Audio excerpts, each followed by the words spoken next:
I hope you have found that as helpful as I did. Our next guest complements some of the ideas of Oshifoye in many ways. His book, titled The Goldmine of Your Mind, is inspiring and full of insights on what it takes to succeed in life. Its central theme is that our greatest weapon or resource is our mind. And how we develop and use it will determine how we fare. Ayo Benson Olarewaju, the book's author, joined us to review it. Please enjoy this. Ayo, thank you for joining us on Channels Book Club. Nice having you here. I enjoyed reading your book, The Goldmine of Your Mind. let me read something you've written here. My observation of the world is that people place unbelievable value on resources. It is the easy excuse not to do something we know we should do. Resources are our scapegoats. It is to blame if we don't achieve or we don't meet our target or we do not pass the exam. You get the idea. The list is endless. My observation is that there is more treasure in the depth of human mind than we can ever find under the ground. That's very relevant. In a country where a lot of emphasis is placed on what natural resources, you are saying here that the human mind is more important. Let me give you an example. As you know, natural resources, we've been exploiting it from the beginning of time. We still exploit it till the end of time. It's probably, we can't exhaust it. But let me give you an example. Apple, as a company, they are now worth $700 billion. $700 billion. $700 billion. And that company was on the verge of collapsing when they invited Steve Jobs back. You remember?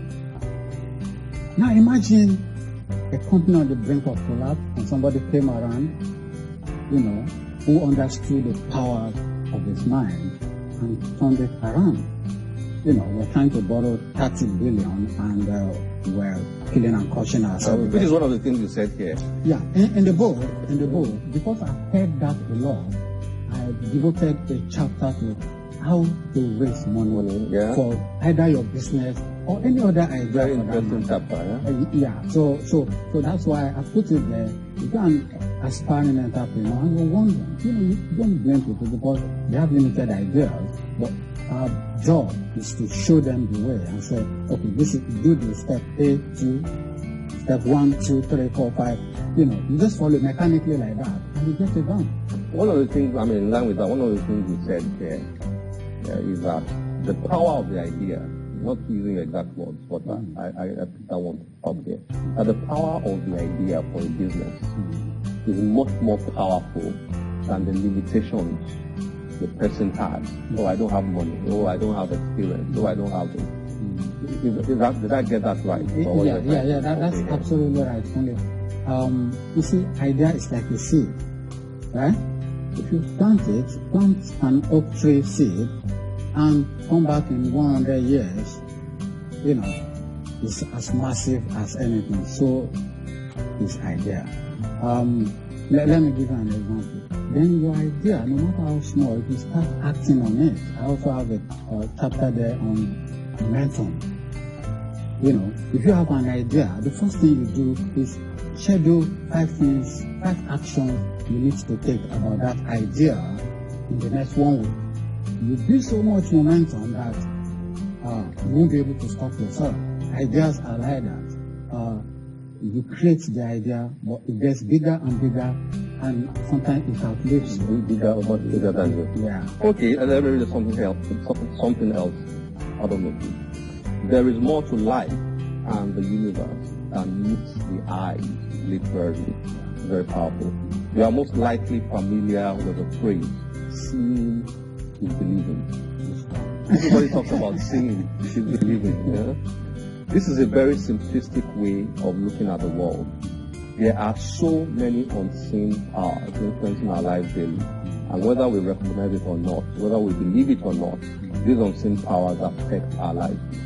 Reading through here, you were basically trying to say that you don't need to see We were talking about people conceiving things in their mind, dreams. Yeah. They want to build a company or build a business or do something big in their life.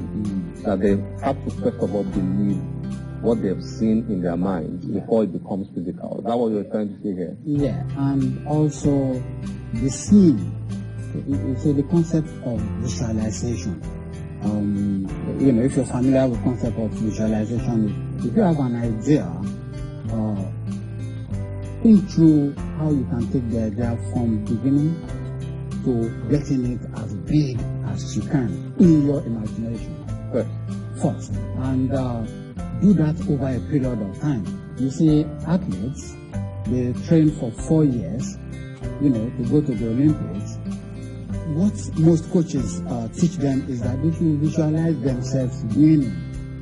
And there is also a method to that visualization, which is also in this book, is that you should visualize associated with that winning. If you visualizing yourself building a big company and all of that, and you are distant, you are separated from it, that's not effective visualization. Visualization, you should be part of it. They call it subjective and objective. You see it in your mind. You see it in your mind. You gave an example, the former Arsenal goalkeeper. When he was brought back into Arsenal by Arsenal, yes, and that he performed very well in that particular match. And they asked him what made you perform so well? And instead of him talking about hard work and intelligence and all that, you wrote here that he spoke about how he envisioned that performance.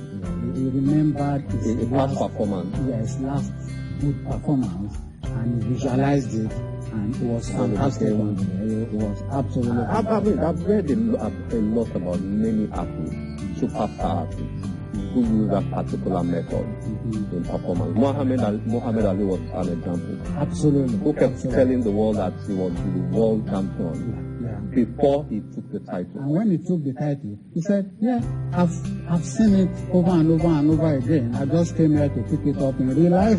Wow. This is very powerful. It looks like pop psychology. But I think it's very powerful. I read about Disney, Walt Disney, after he had died. They didn't build Disney until after he had died, according to what I read. And that his wife was somewhere looking, at Disneyland, and somebody said, he wished Walt was there to see it.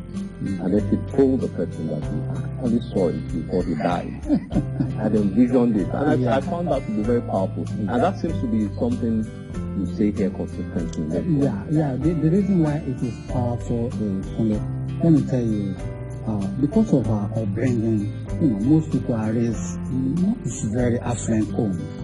So the way we learn our beliefs is the way we learn to walk, is the way we learn to talk.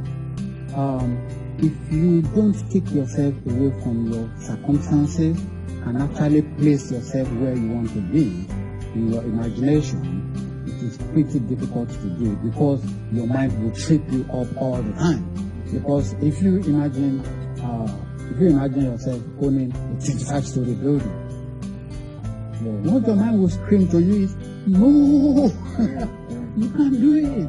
So if you make an attempt to do it, if you sabotage that, if you self-sabotage, that's what it is. Because you need to believe that you are capable of achieving those dreams and visualize it in your mind before you can actually take the action. The action is much easier if you already do it. Fantastic, Ayo. So many things to talk about. The opportunities to grow, the gift of crisis, goal setting, confidence, determination.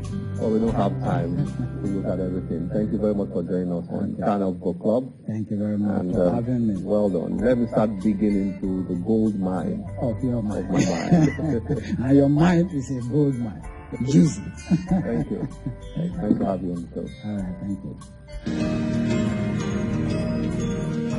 Well, I hope you have enjoyed today's show. As usual, we'll be happy to hear from you through any of our social media platforms displayed on your screen. I'm Olakunle Kasumu. Remember, one great book can change your life. Bye-bye.